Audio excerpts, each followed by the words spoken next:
York, this is Democracy Now! The U.S. needs to go clearly above, I would say more than double, the commitments that were already made in relation to climate finance by the present administration. Climate justice is on the agenda as world leaders gathered in the UK for the first time in-person G7 summit in 2 years. We'll speak to Asad Rehman with War on Want, spokesperson for the COP26 Climate Coalition, calling for more immediate action. Then, the Biden administration continues to call for the extradition of WikiLeaks founder Julian Assange from Britain to the United States, where he faces up to 175 years in prison. We'll speak with Assange's father and half-brother, who are on a tour of the United States to advocate for his release. Julian has been prosecuted for work that stops wars. Work that has won him journalism awards all over the planet. The Iraq and Afghanistan war logs, Guantanamo Bay detainee records, work that exposes horrific war crimes and systematic abuse of power. And we look at how another G7 country, Germany, recently apologized for its role in the first genocide of the 20th century in its former colony known as German Southwest Africa, now the country of Namibia. Descendants of those killed say Germany's offer of development aid is a pittance and are calling on the government to reject it. Since this reparations amount was made public, concerns have been raised that this amount is not enough and that it is unacceptable to the affected communities and the Namibian people. All that and more coming up. Welcome to Democracy Now!, democracynow.org, The Quarantine Report. I'm Amy Goodman. President Biden and other leaders of the G7 nations are pledging to donate 1 billion doses of COVID vaccines to poorer countries as part of an effort to end the pandemic by the end of 2022. The World Health Organization estimates 11 billion doses are needed in order to vaccinate 70% of the world's population. The Group of Seven is holding its first in-person meeting in 2 years in Cornwall, England. On Thursday, President Biden formally announced the United States would do its part by buying 500 million doses from Pfizer to send abroad. Our vaccine donations don't include pressure for favors or potential concessions. We're doing this to save lives, to end this pandemic. That's it, period. While Biden said there are no strings attached to the vaccine donations, none of the doses will be going to Venezuela, which is under U.S. sanctions. Venezuela's Foreign Minister, Jorge Ariaza, said the decision demonstrates Washington's, quote, continued hatred towards the Venezuelan people, unquote. On Thursday, the Venezuelan government revealed it has been unable to receive vaccines through the COVAX program because some of its financial payments have been blocked due to the U.S. sanctions. The New York Times is reporting the Trump administration secretly subpoenaed and seized the phone records of 2 prominent Democrats on the House Intelligence Committee, its chair, Adam Schiff, and Eric Swalwell, as well as their staff aides and family members, including a minor. Schiff described the move as a terrible abuse of power. The Justice Department forced Apple to hand over the records, then placed a gag order on the company, preventing it from informing the lawmakers until last month. The Trump administration also seized records from reporters at The Washington Post, The New York Times, and CNN as part of a sweeping probe into government leaks. On Capitol Hill, a bipartisan group of 10 senators said Thursday they have reached a deal on a $1.2 trillion infrastructure package, but many Democrats have criticized the proposal for not doing enough to address the climate crisis. Massachusetts Senator Ed Markey appeared on MSNBC Thursday night. It sounds like to me that they have a package which is climate denial masquerading as bipartisanship. We can't have an infrastructure bill in 2021 that doesn't have climate at its center. The United Nations and international aid groups warn Ethiopians in the war-ravaged Tigray region are facing the world's worst famine in a decade, with 350,000 people facing catastrophic conditions and millions more suffering from acute food shortages. The United Nations is urging the Ethiopian government to allow more humanitarian aid into Tigray, which the Ethiopian military invaded last year with support from Eritrea. In Peru, Pedro Castillo is closing in on becoming Peru's next president. With almost all votes counted, the socialist teacher has a 71,000-vote lead over Keiko Fujimori, the daughter of Peru's imprisoned former dictator. But Fujimori is seeking the annulment of 500,000 votes, despite offering no evidence of voter fraud. This comes as she's fighting to stay out of jail. State prosecutors urged a judge to send her back to prison in connection with an ongoing corruption case. On Thursday, Pedro Castillo, the presidential frontrunner, spoke to supporters in Lima.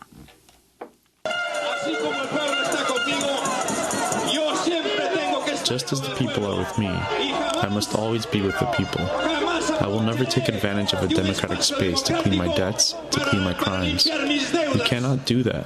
We cannot play with democracy. Above all, there is the dignity of a people, and there are the generations to come.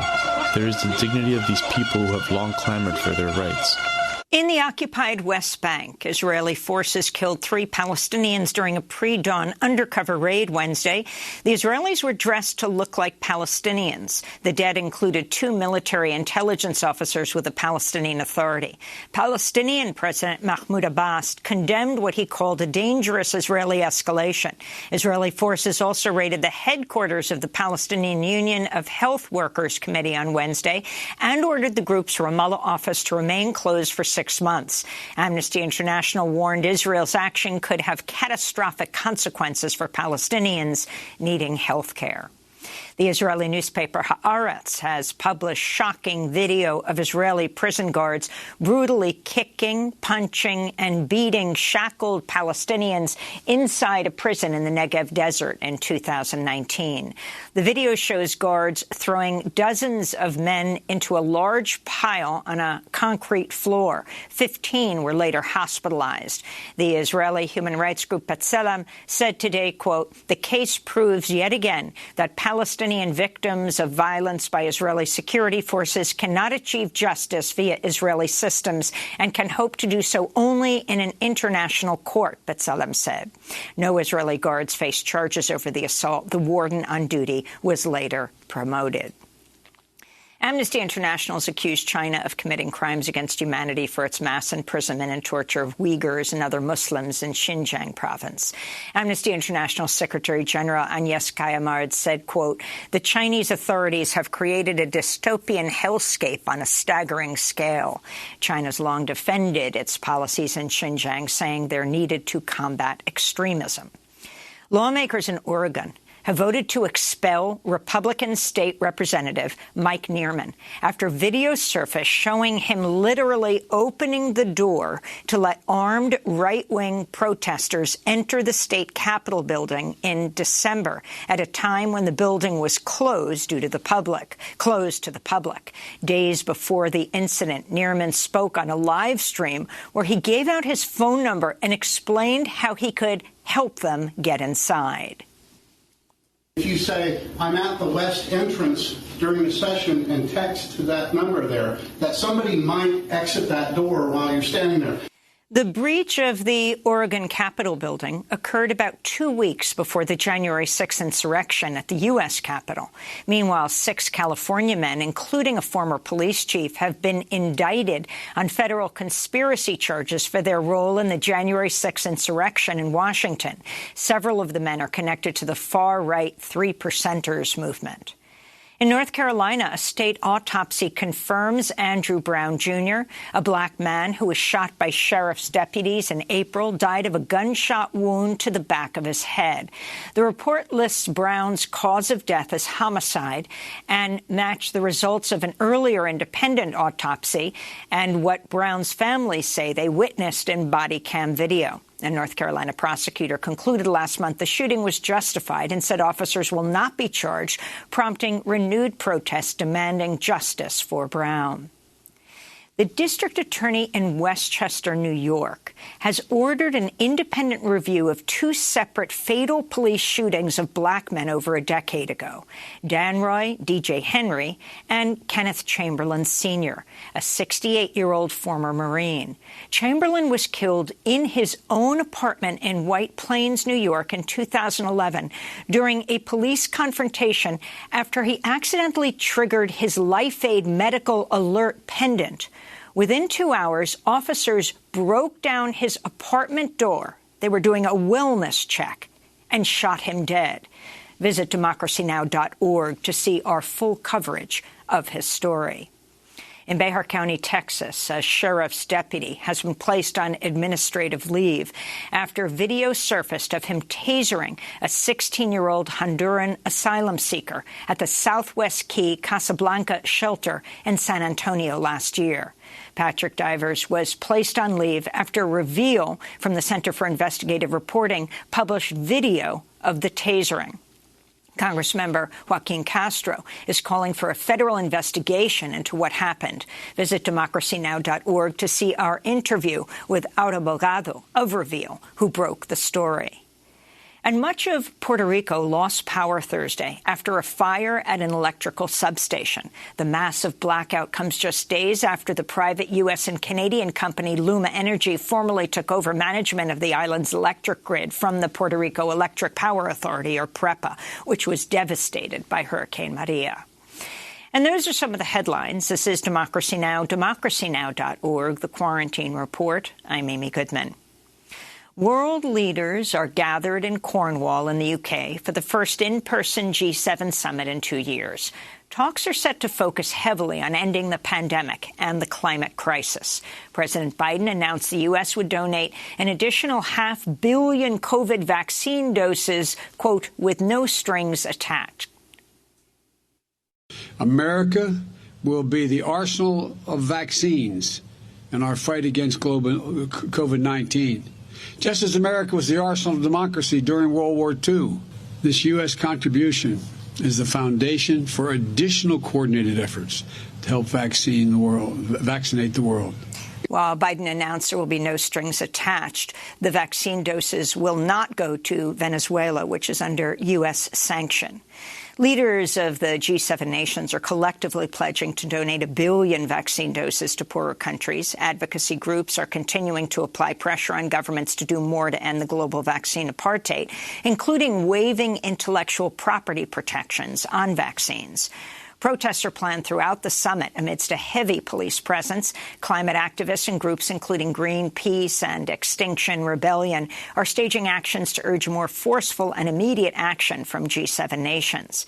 Ahead of the summit, UN Secretary General Antonio Guterres told NBC News the climate crisis is urgent.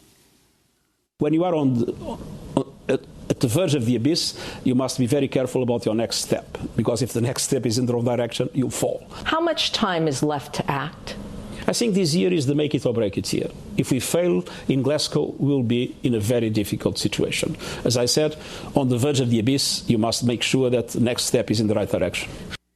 G7 members are expected today to endorse a minimum global tax rate of 15%. For more, we're joined in London by Assad Rehman, Executive Director of War on Want, spokesperson for the COP26 Climate Coalition. So it's all happening in Cornwall, the first in-person meeting of the G7, Assad. What are climate activists around the world demanding, and what are the plans for this weekend? Well, as your intro showed, the G7, the richest and more powerful economies in the world are meeting, but the people who are not around the table are, of course, those who are going to pay the price for their decisions, the poorer majority of the world. And the G7 meets at a critical moment because it's not just one crisis, but we face multiple and compounding crises, so extreme that we're not just at the crossroads in human history, but of course heading towards a point of no return. And unfortunately, from the pronouncements that we've already seen and from what we understand will come out of the G7 in terms of the summit, they can see that our house is on fire. And yet, frankly, they're still discussing what colour to paint the door. So let's just take the climate crisis, for example.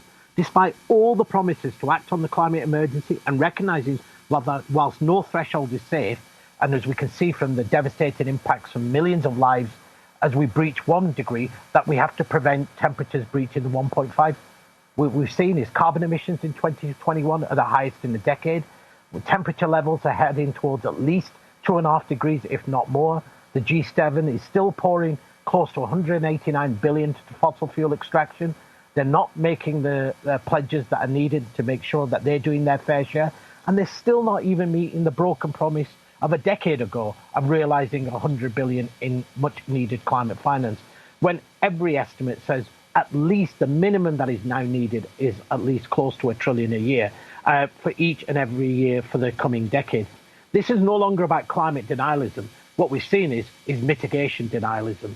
It's the hope that somehow, and John Kerry famously said this at the G7 finance ministers meeting, that our quality of life is not up for negotiation, but we're going to rely on technologies that don't exist currently, and that somewhere in the future is going to suck out hundreds, and I say hundreds of billions of tons of carbon. I mean, that is just unprecedented. Public policy being made on the hope of fingers being crossed and that something will rescue us in the future and the poorest will pay the price. I want to turn to another clip of UN Secretary General Antonio Guterres in an interview that originally appeared on NBC News and is broadcast here as part of Covering Climate Now, a global consortium of news outlets strengthening coverage of the climate story. He was interviewed by reporter Ann Thompson. Can the world combat the worst of climate change without helping poor countries? It's impossible. We need to create the conditions for a transition from coal to renewable energy.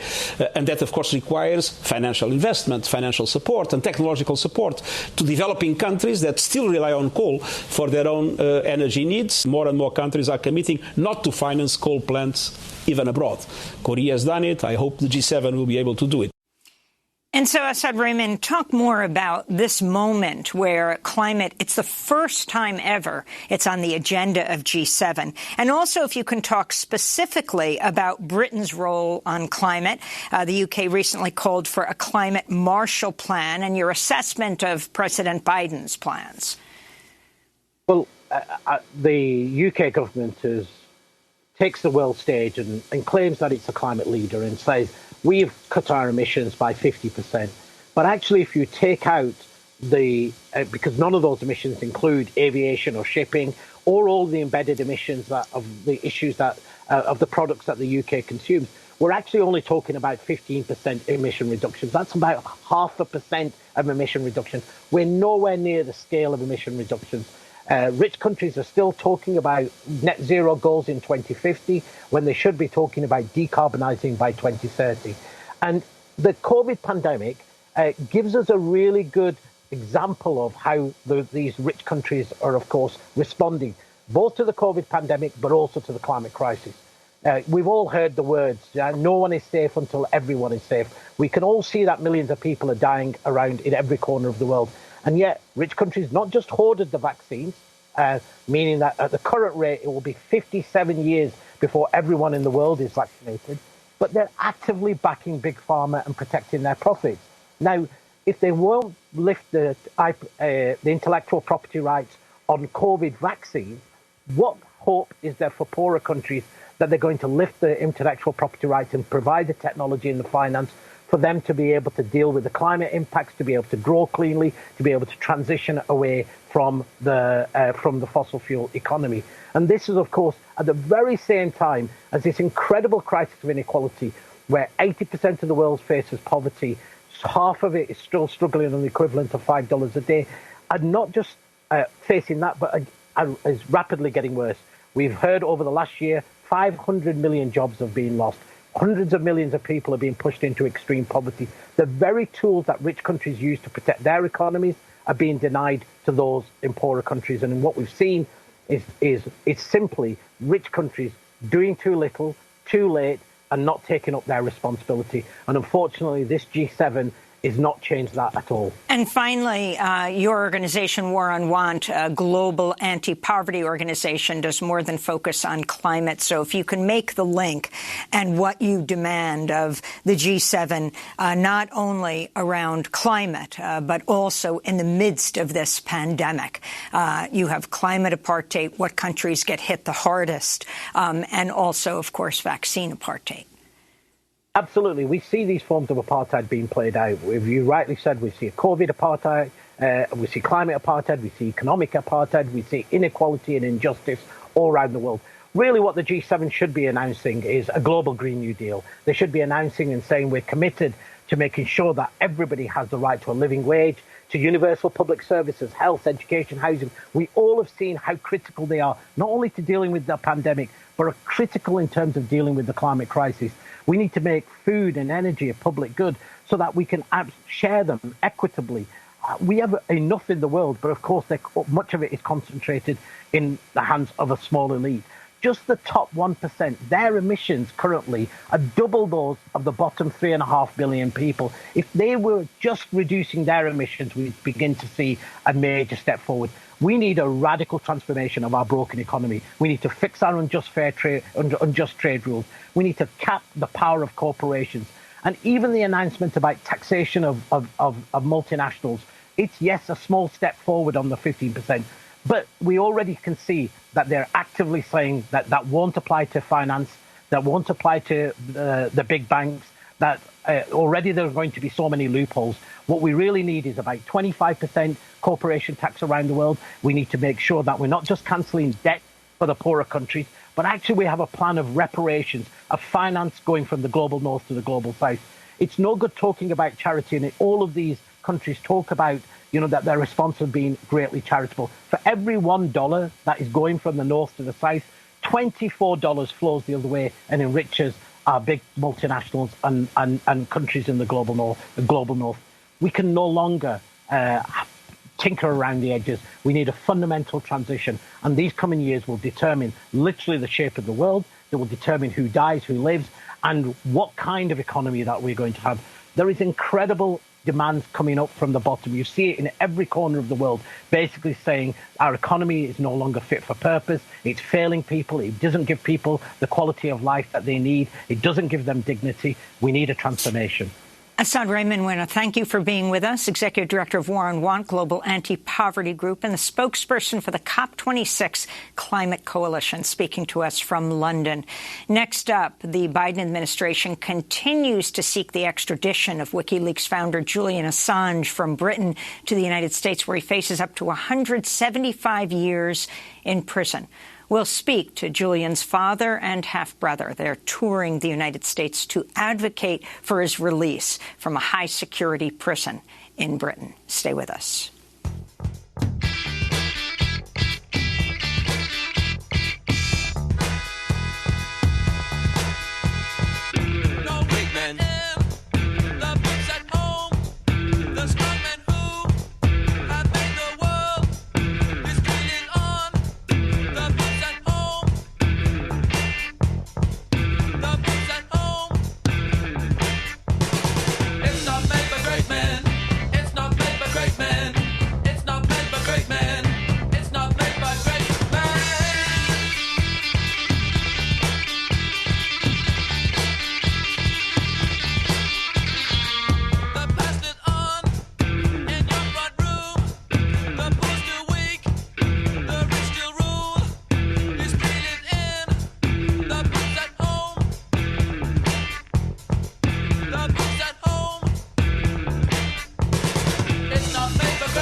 Not Great Men by Gang of Four. This is Democracy Now!, democracynow.org, The Quarantine Report. I'm Amy Goodman. By the way, you can sign up for our daily News Digest email by texting the word Democracy Now!, one word, no space, to 66866 and get our headlines and news alerts. That's Democracy Now!, one word, to 66866. The U.S. State Department has pushed to extradite WikiLeaks founder Julian Assange from Britain, where he has been locked up for over 2 years after being dragged out of the Ecuadorian embassy in London, where he was taking refuge. President Joe Biden is now meeting with world leaders in the UK during the G7 summit. A UK judge blocked Assange's extradition in January, citing serious mental health concerns. Assange was indicted for violations of the U.S. Espionage Act related to the publication of classified documents exposing U.S. war crimes. He faces up to 175 years in prison if brought to the U.S. On Thursday, the British Parliament held a debate on the safety of journalists, where Labour lawmaker Richard Burgon addressed Assange's case. I appeal to President Joe Biden, now in the country for the G7, to drop the charges so that the extradition is called off. This comes as Julian Assange's father and brother are on a nationwide tour of the United States to advocate for the founder of WikiLeaks' release. They're joining us now here in New York. John Shipton is Julian's father. Gabriel Shipton is a filmmaker and Julian's brother. We welcome you both to Democracy Now! Thanks so much for joining us. Gabriel, let's begin with you. First of all, did it surprise you to hear Julian's case brought up in the British Parliament? And talk about where the case stands. The extradition was denied by a judge in January, yet he's still in the maximum security Belmarsh prison. No, I think I wasn't surprised to hear it brought up in the Parliament. There's quite a large support group for Julian in the UK Parliament. I think it's got almost 30 members. So that group is advocating for the charges to be dropped and the extradition to be stopped. So where Julian's case is at the moment, as you said, his extradition was rejected on the 4th of January. And his bail was refused on the 6th of January. So the US has appealed the extradition rejection, and it's been 6 months now since that extradition rejection, and we still don't know when there will be an appeal date. So Julian's just been sitting in Belmarsh prison for 6 months, not knowing when there will be an appeal heard. So really, what I think we're seeing is an abusive process to keep Julian imprisoned. And he hasn't had any visits since October.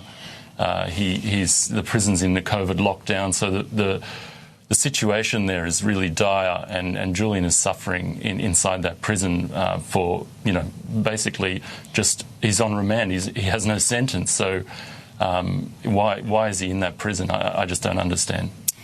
John Shipton, you're Julian Assange's father. When was the last time you got to see him? Good morning, Amy. Some time ago, now March last year, I had a visit, and since then it's not been possible. There was one visit of Julian's children to the prison, and Stella, his partner. They had to be separated during the visit by 2 metres or 2 yards in your money, and Julian had to wear full PPE. Now, Julian's in his cell 23 hours a day. The guard said to Julian, if your children embrace you or Stella embraces you, you will have to spend the next 2 weeks in lockdown 23 hours a day in your cell. You can see that there's comic ironies and difficulties all the time in the treatment of Julian. But that was the last visit. Gabrielle visited in October last year. So it's a very uncomfortable situation. I wanted to go to Nils Melzer, the United Nations Special Rapporteur on Torture, who visited Julian Assange in London's Belmarsh prison several years ago. I spoke with him for an hour just to get a good first impression. Then we had a physical examination for an hour by our forensic expert, and then we had a 2-hour psychiatric examination. And all the three of us had the same impression, and I had certainly an impression, and the medical doctors had a diagnosis. We all came to the conclusion that he showed all the symptoms that are typical for a person that has been exposed to psychological torture over an extended period of time. So that's Nils Melzer, the United Nations Special Rapporteur on Torture and other cruel, inhuman, or degrading treatment or punishment, often shortened to the UN Special Rapporteur on Torture. John, explain what your son is going through, the kind of isolation he's faced. He's been at Belmarsh for several years, but before that, also, in a sense, to say the least, very isolated, though could see more people. We at Democracy Now!, I went to see him a number of times to interview him, and before, when he was under house arrest. All this because the U.S. wants him in the United States to try him under the U.S. Treason Act. Can you talk about his mental state of mind now and why he does the work he does as a publisher of WikiLeaks and what he faces? Well, Amy, the circumstances are, of course, described by Nils Mills very accurately. The mobbing, the smearing, the constantly not knowing where you stand. There's no end to it, so you can't count on one day being able to see your children. And that, over the number of years, has accumulated to a situation where Nils Mills accurately describes it as psychological torture. This circumstance is, well, it's easily fixed. The G7 meeting is based upon values, and yet they have just a few kilometres down the road a foremost journalist in jail. And so they can be genuine about basing the new world order on values and release Julian. That'll be something sincere.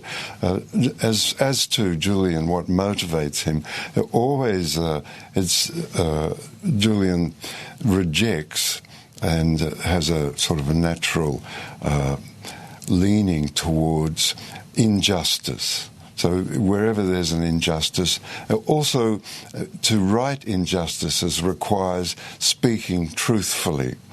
The third thing is that freedom only comes about through knowledge. So once you accumulate knowledge and talk to your friends, and you are able then to make proper decisions and understand the circumstances that you're in or your community is in. So those three elements seem to be, to me, the prime motivating forces in the manifestation of Julian in the world. Julian applied for bail. I mean, the judge ruled he was a suicide risk. She would not extradite him to the United States, Gabriel. And yet he has been denied bail. Can you talk about the significance of this? Why is he being held in London right now? And are you concerned that Joe Biden, now president of the United States, said when he was vice president, he likened Julian to a high-tech terrorist? That was the strongest criticism of the Obama administration. Have you had any dealings with the Biden administration at this point? I think, why Julian is still in prison, he's been punished like this as an example to everyone else who, might think about speaking truth to power, that this is what will happen to you. This is the extent that you will be pursued. So if you think about, publishing truth or truthful information, this is Julian is the example of what will happen. So it's just this chilling effect is already in place by what we're seeing, what we've seen happen to Julian over the last 12 years of his detainment. We were here in January this year trying to see the Biden administration. We did have some contact through an intermediary with the human rights people in the administration who we got a letter into them, and they said, let's meet after the 20th of January. But obviously, a lot's happened since then, and the Biden administration is, has a lot to deal with at the moment. But really, I think this has to come from the DOJ. Merrick Garland.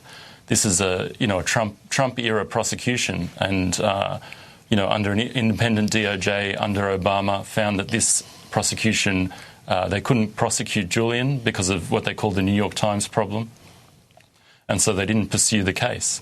And What's at the end of Obama's term, problem? Obama-Biden's term, Obama commuted Chelsea Manning's sentence. Chelsea Manning is the leaker that Julian is charged, that the Espionage Act charges are relating to Julian. So that was a clear signal from the Biden-Obama presidency that that this prosecution wasn't going to go forward. And it was only under Trump, and it was the Trump DOJ, Jeff Sessions, and then William Barr who, opened up this prosecution. And so, we're just asking Biden and Merrick Garland to just revert to the independent DOJ under Obama's position that this prosecution was, detrimental to a free press. And First Amendment and the Constitution, which is, I think we find it quite ironic that two Australians are travelling the US, talking about a free press and the First Amendment. John, if you can talk about what Julian released, the kind of information, that ultimately millions of documents on the Afghan war, on the Iraq war, the State Department cables. And if you could start by talking about a video we have shown a number of times because WikiLeaks made this available. It was a video that Reuters had requested for years. It's about what happened to their two employees, Namir Nur Eldin, their 22-year-old up-and-coming videographer, and his driver, Saeed Shama, father of four, 40 years old, who were in this area of Baghdad called New Baghdad, and they were being taken around by the community to show what had happened in their community the day before a bombing. And U.S. Apache helicopter comes overhead and opens fire on this group of men below, killing both Reuters staffers as well as the community members. Can you talk about the significance of this video coming out that Chelsea Manning had made available to WikiLeaks and other examples? Well, yes, that video is sort of like fundamental to a change in understanding of the United States and its allies in Iraq and their destruction of that country. So that is a pivotal point.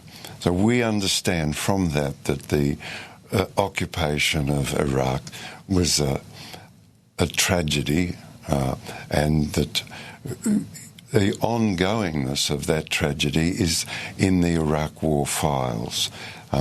So the Iraq War files revealed that 15,000 civilian deaths had happened and that were unreported in the current literature, but there were in the Iraq War files. One of the really important revelations in the diplomatic cables was that there was an attack by a group of soldiers on a house outside Baghdad wherein the entire family was destroyed and killed.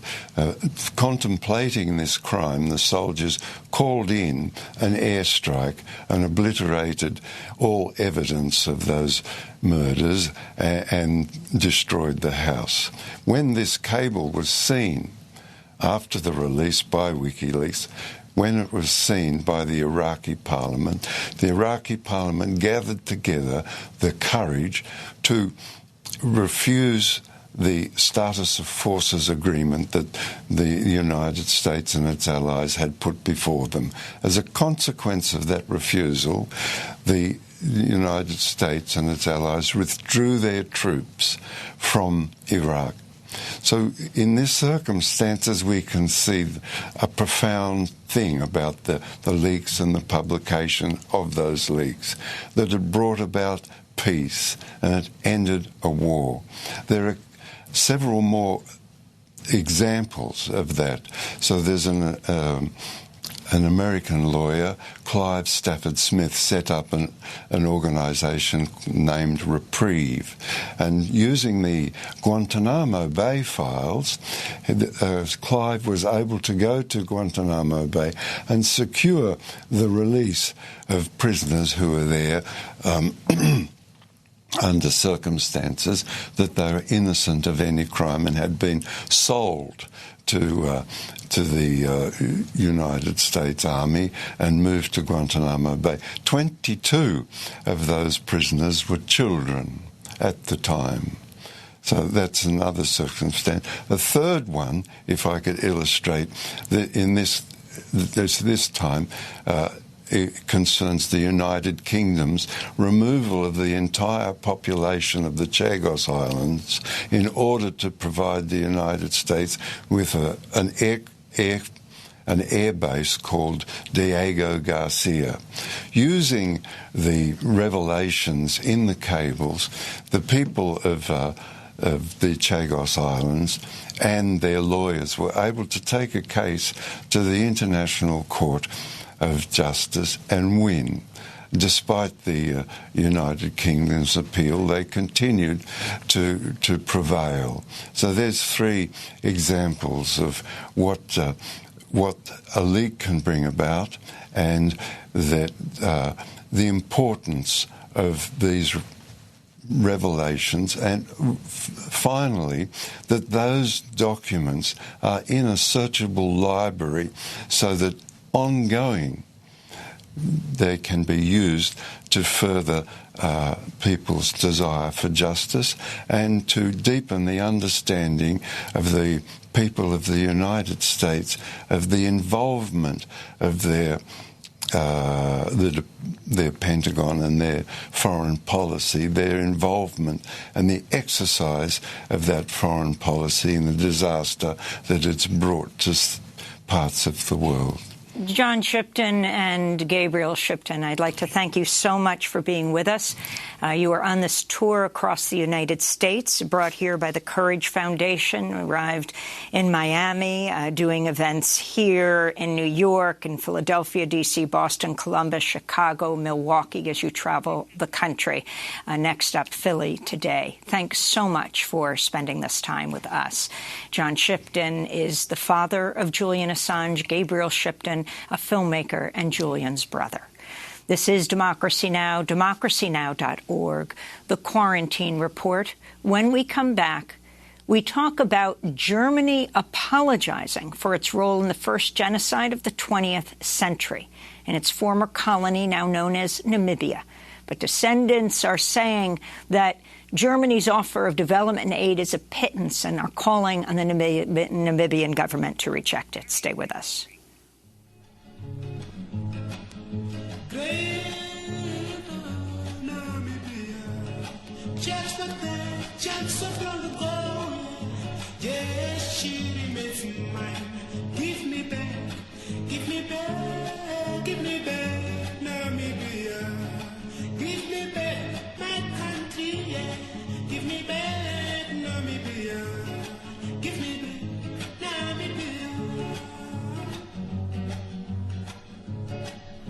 Give Me Back Namibia by Jackson Kiowa. This is Democracy Now! I'm Amy Goodman as we turn to look at developments with another G7 country, Germany, which recently apologized for its role in the first genocide of the 20th century, which took place in its former colony known as German Southwest Africa, now the country of Namibia.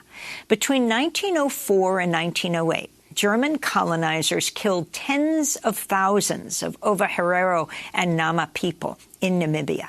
Last month, for the first time, German Foreign Minister Heiko Maas officially described the massacre as genocide and outlined an offer of more than $1.34 billion in development aid to Namibia. Today we officially refer to these events as what they were, a genocide. We are therefore acknowledging our historical responsibility, and in the light of Germany's historical and moral responsibility, We will ask Namibia and the descendants of the victims for forgiveness. And as a gesture of recognition of the immeasurable suffering that was inflicted on the victims, we want to support Namibia and the descendants of the victims with a substantial program worth 1.1 billion euros, aimed at reconstruction and development. The Namibian parliament is set to vote soon on Germany's offer, which was not negotiated with survivors of the genocide, and critics have described as a pittance. This week, Namibia's Prime Minister, Sarah Kugangawel Amadila, opened a contentious session of parliament addressing the agreement. She spoke Tuesday.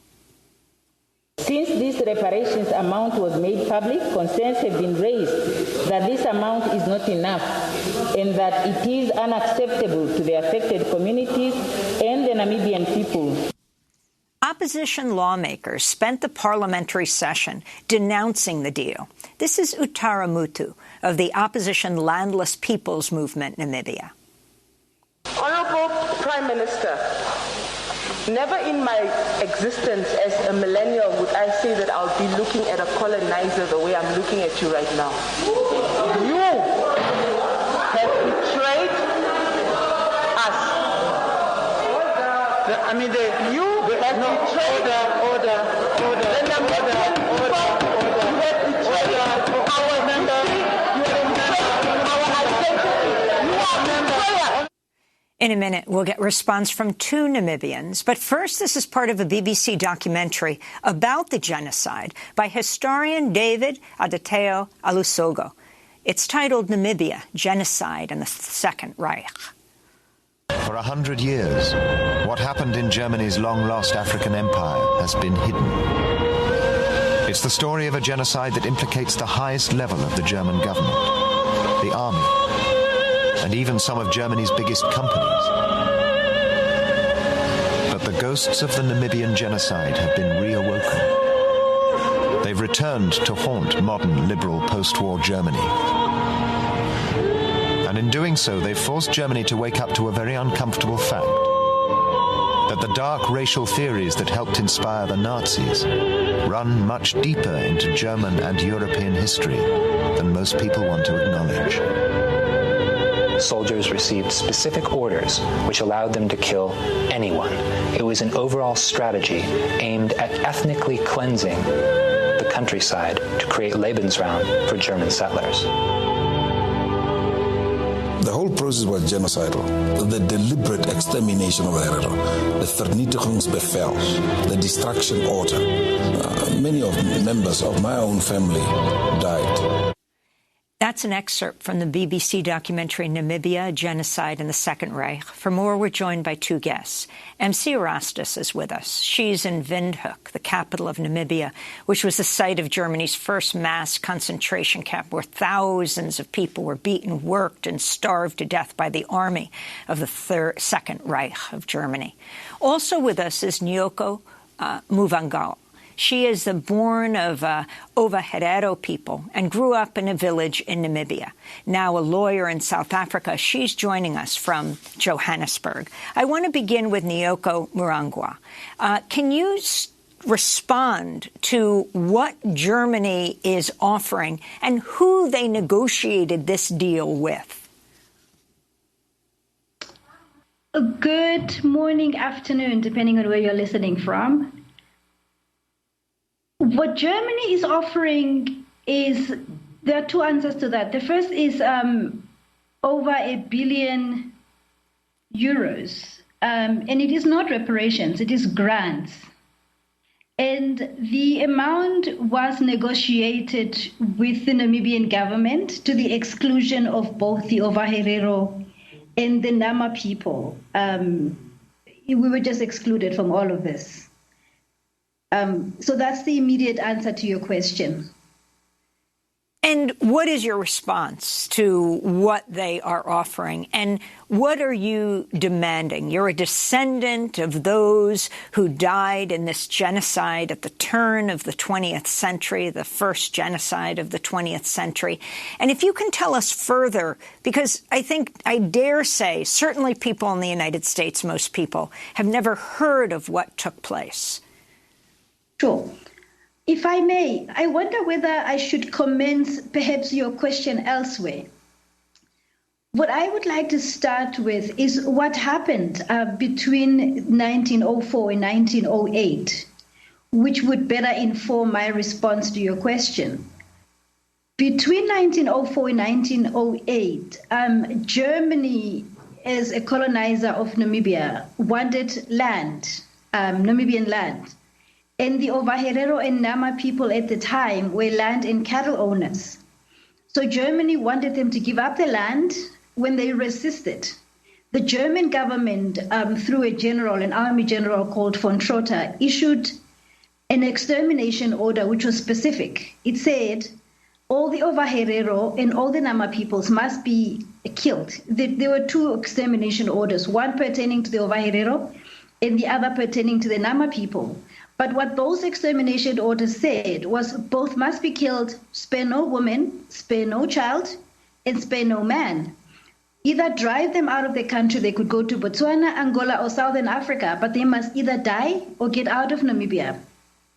And that's exactly what happened. Our land got taken, our cattle got taken, our people got killed. Those that survived were forced out of the country into Botswana, Angola, Southern Africa, and elsewhere as well. And those that were not able to leave the country were enslaved, they were in concentration camps, they were poisoned. So that's the background of this. And I'm not sure about the number of the Nama people who got killed, but history tells me that 80% of the Ovaherero people got killed during the genocide. Fast forward to 2004, the then German ambassador, I believe, in Namibia, said this was in response to people, to the Ovaherero and Nama people themselves, taking hold of their agency and saying what happened to us at the turn of the 20th century was a genocide. We are entitled to reparations, but at the very least, from a human being point of view, we are entitled to an apology from Germany. The then German officials stood up at a gathering in Namibia, in rural Namibia, and purported to apologize. However, that got recanted by the government, the German government, by saying that she had no mandate to do that. The German government was not apologizing. Reverse and fast forward a little bit. Concurrently, there were proceedings instituted by the Ovaherero and the Nama people in New York, seeking the German government to do two things. The one is to apologize and for the genocide, and the other to pay reparations. In court papers, the German government took the attitude that whatever was committed in Namibia between 1904 and 1908 there was no crime called a genocide. So whatever was committed at the time could not have been a crime because the crime of genocide did not exist at the time. So this has always been Germany's stance. So it is to me very interesting, the turn suddenly to call what happened in 1904 a genocide. And when I don't understand German myself, but when one listens carefully to the translations of what Mr. Ma said, he seems to be saying that what happened then should be called what it would be today, a genocide. There's a nuance there, but for present purposes, it is sufficient to accept and take that Germany is called what it did in Namibia at the time, is calling what it did in Namibia at the time to the Ovaherero and the Nama people a genocide. So what then happens when you accept wrongdoing? When you accept wrongdoing, you do two things. You apologize and you repay, you atone, and that's in the form of reparations. In Namibia, what happened in 2006 is in Parliament, the then paramount chief of the Ovaherero people tabled a motion which was unanimously adopted in Parliament that the Ovaherero and Nama people would directly negotiate with Germany for reparations, and that the Namibian government would serve the role a mediator. It was more of a supporting role. But then what the Namibian government turned away from that resolution altogether, excluded the Ovaherero and the Nama people, negotiated directly with Germany, and that's the result of what you were asking me about earlier, the grant or aid money, and the very loose statement by Mr. Maas in newspapers of the world. Germany has still not approached the people directly, by the way. This is something that no one is talking about. We are hearing from newspapers, from yourselves, that Germany is calling this a genocide. Germany is apologizing. Germany has not come to the Ovaherero people or the Nama people to apologize at all for what happened. In fact, the minister was supposed to come, and the president, the minister was supposed to come to Namibia a week or so ago and canceled the trip because of the uprising of the, not physically, but the rejection of the offer by the Ovaherero and the Nama people. So you want to know what my comment is on that. My comment is that what was offered is an absolute insult. It's an insult because it had nothing to do with us. Our names are being used in circumstances where what is really going on between the German and the Namibian government has nothing to do with us. And one wonders whether the Namibian government and the German government are negotiating as equals. I shudder to think not. They are not negotiating as equals. And it was also interesting that when the announcement was made, the Namibian government was caught off guard. It didn't realize that Germany was going to announce to the world that it had offered this grant money and purported to apologize to the Ovaherero, or to the Namibians, I suppose, to use Germany's language. Nyoko, I wanted to bring MC Erastus into this conversation, who's in the capital of Namibia right now, who's in Windhoek, a researcher on decolonization and technology. MC, you wrote a piece for the BBC headlined, "Why Germany's Namibia Genocide Apology is Not Enough." In it, you say Germany needs to come to terms with the origins of a racialized view of the world, placing Western authorities at the top and Africans at the bottom. Can you give your reaction to what has been offered and what you see needs to be done at this point? We have just about a minute. So I wanted to start off with what Advocate was saying and a clip that you played and sort of tied in with what the German foreign minister Maas said in his apology. What Advocate Nyoko said is that she questioned the relationship between Namibia and Germany and questions if it's that of equals. And what we are seeing in reparations, especially with the Ovaherero and Nama genocide, is that, first of all, when Germany came to Namibia or Southwest Africa, whatever they deemed to call it at that time, they did not come to have a friendship or a relationship. The mission was clear at the Berlin Conference. It was to the scramble for Africa, and some scholars call it the rape of Africa. It was to come and take the resources of Africa. So from the very beginning, Germany needs to acknowledge the relationship that did exist during the genocide. When the genocide took place, it was not a friendly it was not a friendly relationship. It was not one of equals. When we look at what history tells us is that people who were in the land at that time, they were deemed to be savages, barbaric, tribes.